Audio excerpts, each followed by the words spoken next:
दोस्तों नमस्कार, मैं संदीप कुमार आज के वीडियो में आप सबों को स्वागत करता हूं। तो वीडियो पर जाने से पहले आज मौसम संबंधी थोड़ा सा चर्चा कर देना चाहता हूं कि जून का महीना है और भारत में अभी लगभग हर एक जगह मानसून का आगमन हो चुका है, अर्थात हमें भारत के सभी जगह की जानकारी एक जगह प्राप्त हो रही है। तो इसी पर आधारित जो है हम आज ग्लोबलाइजेशन पर कुछ चर्चा करेंगे दोस्तों कि आखिर वैश्वीकरण है क्या, वैश्वीकरण को सबसे पहले किसने लाया, वैश्वीकरण किस कारण से आया, वैश्वीकरण का क्या प्रभाव है, वैश्वीकरण का क्या उद्देश्य है, आदि बातों पर हम विशेष रूप से नहीं तो संक्षिप्त रूप में जरूर चर्चा करेंगे। ठीक है, यदि समय बचा तो एक सारे वीडियो को एक साथ दूंगा, नहीं तो अलग अलग करके मैं प्रयास करूंगा। तो चलते हैं हम सरसरी निगाह से हमारे वीडियो से जुड़ेंगे और जो हमारे मित्र भाई बंधु हमारे वीडियो को सब्सक्राइब नहीं किए होंगे वो कृपया सब्सक्राइब कर लें, शेयर कर दें और लाइक भी कर दें, ताकि सबसे पहले आपके पास में सब्सक्राइब करने के बाद में नोटिफिकेशन आ जाए और साथ साथ घंटे भी दबा दीजिएगा दोस्तों। तो चलते हैं हम लोग ग्लोबलाइजेशन के तरफ। ठीक है, आने की वैश्वीकरण समझते हैं हम लोग कि विश्व को एक सूत्र में बांधना ही, विश्व को एकत्रीकरण करना, पूरे विश्व के सभी देशों को एक साथ संगठन में लाना ही वैश्वीकरण कहलाता है। तो मैं समझता हूं कि स्पष्ट हो गया होगा। तो यहां पर वैश्वीकरण की बातें आ गई, तो वैश्वीकरण शब्द जो सबसे पहले आया तो वो किसने दिया?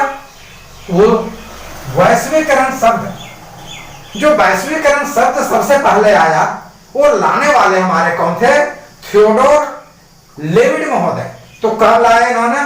तो सबसे पहले 1938 ईस्वी में थियोडोर लेविड महोदय ने वैश्वीकरण शब्द को दिया। स्पष्ट हुआ? और ये थियोडोर लेविड कौन थे? तो थियोडोर लेविड जो है एक प्रमुख अर्थशास्त्री थे और इन्होंने जो है अपने उन्होंने लेख क्या कहा? बाजारों का वैश्वीकरण के नाम से जो है इन्होंने जो एक लेख को प्रस्तुत किया था। यह मैं लिख देता हूं, प्राय आप देखेंगे कि हमारे वीडियो में अधिकांश लिखा होता है, तो लिख मैं देता हूं आपको समझने के ख्याल से। यदि आपको यूं ही बोल दूं तो हो सकता है कि कुछ बातें जो है निकल जाएंगे, तो इसलिए जो है मैं बोल देता हूं। तो बाजारों का वैश्वीकरण बतलाया किसने? थियोडोर लेविड महोदय ने, जिन्होंने जो है ग्लोबलाइजेशन शब्द का सबसे पहले प्रयोग 1983 ईस्वी में किया, जो एक प्रमुख अर्थशास्त्री थे। और उन्होंने क्या कहा कि ग्लोबलाइजेशन का क्या अर्थ है? विश्व एक बाजार के रूप में, हमने बतलाया कि पूरी दुनिया को एक संगठन में, एकता के सूत्र में बांधना है, वैश्वीकरण है, ग्लोबलाइजेशन है। तो ये कह रहे हैं कि विश्व एक बाजार के रूप में, जो बाजार बिखरे हुए हैं उस बाजार को एक रूप में, एकता के साथ में दिखाना है कि कहीं भी बाजार लगे उसका जो है सभी पूरे दुनिया के लोगों की, पूरे दुनिया के देशों का नजर हो। ये उन्होंने अर्थ को बदलाया। क्या बदलाया? विश्व एक बाजार के रूप में।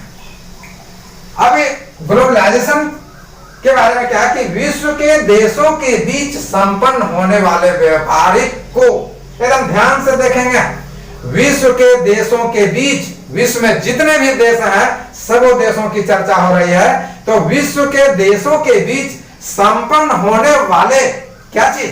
संपन्न होने वाले व्यापारिक को दूर किया जाता है तथा तकनीकी श्रम को निर्बाध प्रवाह स्थापित किया जाता है। अर्थात जो बाजार विश्व में जो चलते हैं व्यापारिक से दृष्टिकोण से, वो क्या है? वो और उसके अलावा ये तकनीक और ये श्रम, ठीक है, ये श्रम को, तो तकनीक और श्रम को क्या करता है?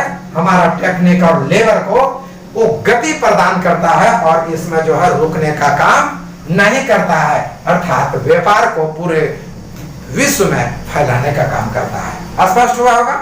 वैश्वीकरण को कई विद्वानों ने भिन्न भिन्न तरह से परिभाषित करने का प्रयास किया है। तो इनमें प्रमुख विद्वान रोलैंड रॉबर्टसन, उसके बाद में मार्टिन एल्ब्रो, डेविड हेल, ये प्रमुख विद्वान हैं जिन्होंने वैश्वीकरण को भिन्न भिन्न ढंग से परिभाषित करने का प्रयास किया। तो रोलैंड रॉबर्टसन क्या कहते हैं कि विश्व का सिकुड़ना और समता में विश्व की चेतना को तीव्रता लाना है जो है हमारा वैश्वीकरण है। अर्थात विश्व को पूरे जो फैला हुआ है, हमारे विश्व के देश जो फैला हुआ है, उसे क्या करना है? सिकुड़ाना है, इसे एकता के सूत्र में बांधना है, छोटा करना है और क्या करना है? समग्रता, ठीक है, में विश्व की चेतना को तीव्र करना है। और ये हमारा जो है ग्लोबलाइजेशन है। तो वहीं जो है हमारा हेल्ड महोदय क्या कहते हैं, यहां जो है हमारे डेविड हेल्ड, तो डेविड हेल्ड महोदय का कहना है कि विश्व का जन समूह एकल विश्व समाज में समाहित हो जाता है, कि विश्व का जो जन समुदाय है, पूरा विश्व, वो क्या होता है? विश्व समाज में क्या हो जाता है? समाहित हो जाता है। वो किस रूप में? एकल रूप में, एक रूप में जो है वो समाहित हो जाता है। और उसे जो है उन्होंने जो संपूर्ण विश्व को सिमट करके एक जगह लाया है, उसे क्या बोला है उन्होंने? वैश्विक गांव बोला है उन्होंने। क्या बोला है? वैश्विक गांव की संज्ञा उन्होंने दिया है, ठीक है। और उन्होंने कहा है कि अलग अलग देश और राष्ट्र जो मौजूद हैं, अभी भी आज भी हैं, जो विश्व में अलग अलग देश और राष्ट्र जो है मौजूद हैं, क्या है? किंतु उन सबों में घनिष्ठ रूप में जो है एक दूसरे से संबंध बना हुआ है और एक दूसरे से वो प्रभावित है, एक दूसरे को प्रभाव डालते हैं। हमारे देश का जो लिबास है वो दूसरे देश के लोग ग्रहण कर रहे हैं, उनके देश का लिबास को मैं पसंद कर रहा हूं। हमारे जो है संस्कृति, हमारे जो है रहन सहन, खान पान आदि आदि को वो स्वीकारता है, तो मैं भी उसका स्वीकारता हूं। तो इस प्रकार क्या है कि कुछ जो व्यापार करते हैं उसका तो जो है हमारा उत्पाद जो होता है उससे जो है जुड़ा हुआ है व्यापार के माध्यम से, और ये संस्कृति के अलावे अन्य पहलुओं का भी आदान प्रदान संभव होता है। अब वैश्वीकरण के उद्देश्य का चर्चा करते हैं कि आखिर वैश्वीकरण लाया गया क्यों, इसका उद्देश्य क्या है। और इस वीडियो में यदि नहीं हुआ तो मैं दूसरे वीडियो में इसका कारण और प्रभाव को भी दूंगा दोस्तों। तो इसका उद्देश्य ये था कि वैश्वीकरण के अंतर्गत विश्व के विभिन्न देश उन आर्थिक नीतियों को अपनावे जिससे उत्पत्ति के साधनों जैसे श्रम, पूंजी, कच्चा माल तथा विचारों के आदान प्रदान में किसी प्रकार का जो है क्या होगा? बाधा जो है इसमें उत्पन्न नहीं हो। इसीलिए जो है वैश्वीकरण को लाया गया। अर्थात आपके पास में श्रम है, आपके पास पूंजी है, आपके पास में कच्चा माल है और विचार यदि उत्तम है तो आप कहीं भी जो है उद्योग लगा सकते हैं, अपनी पूंजी को कहीं भी लगा सकते हैं, अपने जो है आप किसी भी प्रकार के जो है कार्य को अपने दक्षता के आधार पर, अपने पूंजी तथा श्रम के आधार पर जो है विचार उत्तम रखने के कारण आप जो है विश्व के कोई भी क्षेत्र में जो है आप अपना जो है भागीदारी को बिना रुकावट के कर सकते हैं। इसीलिए जो है ये ग्लोबलाइजेशन का पहला उद्देश्य माना गया। और दूसरा उद्देश्य को यदि देखें तो दूसरा उद्देश्य क्या बोला कि वैश्वीकरण के तहत एक देश स्वयं स्वतंत्र रूप से जुड़ने का प्रयास करता है। अर्थात जो देश है वो चाह रहा है कि हमारे पास श्रम, पूंजी, कच्चा माल और उत्तम विचार भी है, तो वो दूसरे देश के साथ में स्वतंत्र रूप से बिना दबाव के जो है वो जुड़ सकता है। विश्व के समस्त देशों में अंतरराष्ट्रीय व्यापार को बढ़ाने के लिए वैश्वीकरण लाया गया और इसका उद्देश्य था क्या कि व्यापार पर प्रतिबंधों को कम करना। जो व्यापार में प्रतिबंध लगा हुआ है एक देश से दूसरे देश के प्रति व्यापार का, उस पर व्यापार के प्रतिबंध को कम करना है। ठीक है, व्यापार प्रतिबंध को क्या करना है? रोकना है, यानी कि कम करना है। नंबर 1 हो गया।